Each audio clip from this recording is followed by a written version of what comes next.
Chào các anh chị. Bữa nay tôi nói về vấn đề là sự chuyển hóa giữa cái chung và cái riêng. Cái này cái chai nước suối của tôi hết rồi, tôi phải để lên trên cái bị. Rồi tiếp tục. Tức là có một người bạn hỏi tôi là có sự chuyển hóa giữa cái chung và cái riêng hay không.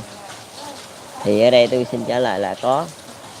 Nhưng mà nếu mà mình nói trả lời như vậy là có sự chuyển hóa giữa cái chung và cái riêng, thì mình nói gì không ai hiểu. Thì chuyển hóa là chuyển hóa cái gì mới được nha. Như tôi nói bây giờ chuyển hóa giữa lợi ích đi. Nghĩa là khi tôi làm một cá nhân đi, là tôi là lợi ích cá nhân, là tôi làm cái chuyện đó có lợi cho tôi thôi. Còn nếu mà tôi gia nhập vô một cái tập thể, là cái lợi ích cá nhân của tôi nó sẽ được chuyển hóa thành lợi ích của tập thể. Nghĩa là tôi làm, tức là không phải là bỏ cái lợi ích cá nhân nha. Ở đây mình phải hiểu rõ cái vấn đề đó. Tức là tôi vẫn có lợi ích của cá nhân của tôi, nhưng mà cái lợi ích của cá nhân của tôi phải có lợi ích của tập thể ở trong đó nữa. Nghĩa là tôi chia ra, tạm thời tôi nói rõ luôn là chia ra là 5 năm đi, mình giả sử vậy đi. Nghĩa là 5 phần. Hồi lúc trước là tôi làm một mình nên tôi lấy hết 10 phần lợi ích, nghĩa là lợi ích cá nhân. Còn nếu mà cái đó là cái riêng nha. Còn nếu mà chuyển hóa thành cái chung có tập thể vô là nó là lợi ích của cái chung nha. Nhưng mà nếu mà làm chung hết thì nó không hiệu quả các anh chị. Cuộc sống của người ta mà làm sao mà mình có thể đem cái tập thể ra mà mình sống hết cho tập thể được. Rồi gia đình mình ai sống? Mình phải có cái riêng. Tức là ở đây có sự chuyển hóa giữa cái riêng và cái chung, có, nhưng mà không có sự tách biệt giữa cái riêng và cái chung, là không có sự tách biệt. Và hai cái đó là đi chung. Nghĩa là tôi làm một cái chuyện gì đó đi, ngày xưa là 10 phần lợi ích cho tôi, là thuộc thế giới tư bản, là làm là riêng 100%. Còn thuộc thế giới cộng sản cũ họ làm cái gì đó là có 10 phần lợi ích nhưng mà không có cho họ, cho tập thể, đó là cái chung 100%. Còn trường phái của tôi nó nằm ngay trên chính giữa. Tức là tôi làm cái gì đó 10 phần là 7 phần cho tập thể, 3 phần cho cá nhân. 3 phần là riêng tôi, còn 7 phần là chung, là cái chung. Tức là nó chuyển hóa theo cái chỗ là nó dung hòa chứ nó không có rạch ròi. Làm sao mà các anh chị thể nào mà đâu thể nào mà các anh chị kêu người ta sống hết mình cho tập thể được. Rồi con cái người ta, vợ con người ta là sao?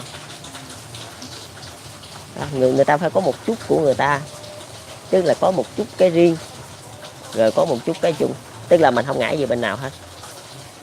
Đó là cái câu này là tôi trả lời cho một người bạn đã hỏi tôi về vấn đề có sự chuyển hóa giữa cái chung và cái riêng hay không. Vô hình chung là có, chứ không phải là không. Đầu tiên là tôi nói về vấn đề lợi ích. Mà cái chuyện lợi ích này nó rất là quan trọng nha. Lợi ích này là nó là cái căn cơ nền tảng của xã hội, đó là cái động lực phấn đấu của mọi người. Thì xã hội có phát triển hay không thì nó bắt nguồn vô lợi ích, chứ nó bắt nguồn vô cái nào bây giờ? Vì sao xã hội phát triển? Xã hội tư bản họ phát triển hơn xã hội cộng sản. Tại vì sao? Tại vì họ đưa cái lợi ích ra để thúc đẩy con người phát triển. Còn xã hội cộng sản thì chưa chắc đã làm được chuyện đó. Rồi tiếp tục tôi lại nói về vấn đề là có sự chuyển hóa giữa cái chung và cái riêng không. Là tôi nói về vấn đề tình yêu nước, là cái cấp độ yêu nước giữa cấp độ địa phương và cấp độ trung ương. Thì bữa đó tôi đã nói với các anh chị rồi, nó cũng là sự chuyển hóa giữa cái chung và cái riêng. Nhưng mà vô hình chung các anh chị lại không hiểu. Thậm chí ông Các Mác luôn, ông cũng không hiểu. Ông cứ nghĩ là mình không có làm cái gì riêng tư hết, mình chung hết là được. Nhưng mà nếu mình chung hết thì mình lại tạo điều kiện cho những cái người khác họ lại không phấn đấu. Họ cứ nghĩ chung hết rồi sẽ có những người làm thiệt là nhiều, rồi có những người họ không làm gì hết. Còn ngày nay chung riêng chỉ chia ra 7-3 thôi, 3 phần riêng 7 phần chung. Thì vô hình chung là cái gọi là cái động lực phấn đấu cá nhân sẽ có, chứ không phải là không có như hồi ngày xưa nữa. Đó. Còn cái phần tình yêu nước đại cấp độ trung ương và cấp độ địa phương đó là có sự so sánh với nhau không, là đi tìm lại sự tư tôn dân tộc. Là cái mấy video clip trước là tôi đã nói với các anh chị rồi. Ở đây là tôi không có nói. Các anh chị nghĩ sao mà một cái vấn đề rộng lớn như vậy mà mình có thể gói gọn trong một câu chỉ là nó có sự chuyển hóa giữa cái chung và cái riêng, thì các anh chị nói gì không ai hiểu đâu. Không ai biết làm cái gì với cái đó. Bây giờ cái câu đó đồng ý tôi nói với các anh chị là đúng đó, chứ nó không sai. Nhưng mà làm gì vậy đó? Chuyển hóa là chuyển hóa cái gì? Nó mới quan trọng chứ. Nói không, nói chậm chậm kiểu đó thì thua. Nói chậm chậm kiểu đó không ai hiểu. Chính vì người ta không hiểu, bao nhiêu năm nay ta mới đánh nhau liên lịa, ta đánh nhau liên tục. Tại vì sao? Tại vì người ta không biết cái cách đó giải quyết như thế nào nữa. Đồng ý nó đúng đó, tôi không nói sai, nhưng mà mình phải nói cặn kẽ ra, mình ví dụ từng tình huống ra để cho người ta hiểu đó. Rồi tiếp tục tôi lại nói sự chuyển hóa giữa cái chung và cái riêng. Thì chủ yếu ở đây á, một là lợi ích, hai là tình yêu nước. Là hình như hai cái đó là chủ yếu, là then chốt nhất. Chứ còn ngoài ra những cái vấn đề khác vì sự chuyển hóa giữa cái chung và cái riêng á, là tôi thấy là cũng không cần thiết phải bàn luận ở đây.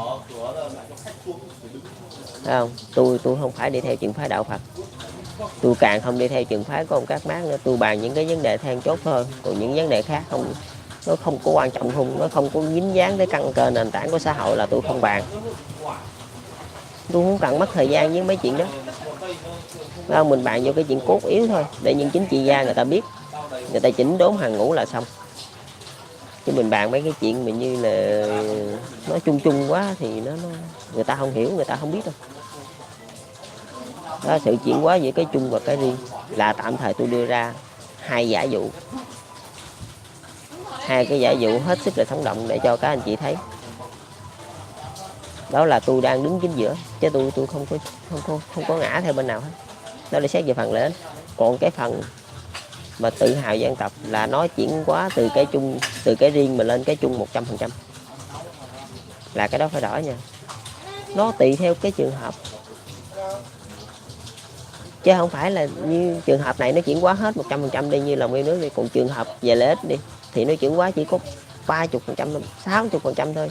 Nó đâu có thể nào mà chuyển hóa hết trơn mà bên từ cái riêng mà qua cái chung hết được. Không được, làm gì là không được, xã hội không phát triển đó. Chứ đâu phải là mình muốn chuyển hóa là sao mình chuyển hóa, mình đâu nói bằng miệng được. Đúng rồi, ở đây tôi chỉ ví dụ hai cái này cho các anh chị coi thôi. Rồi vậy đi, mình nói ngắn gọn thôi chứ cũng đâu có gì đâu mà phức tạp. Chào các anh chị, chúc các anh chị thành công.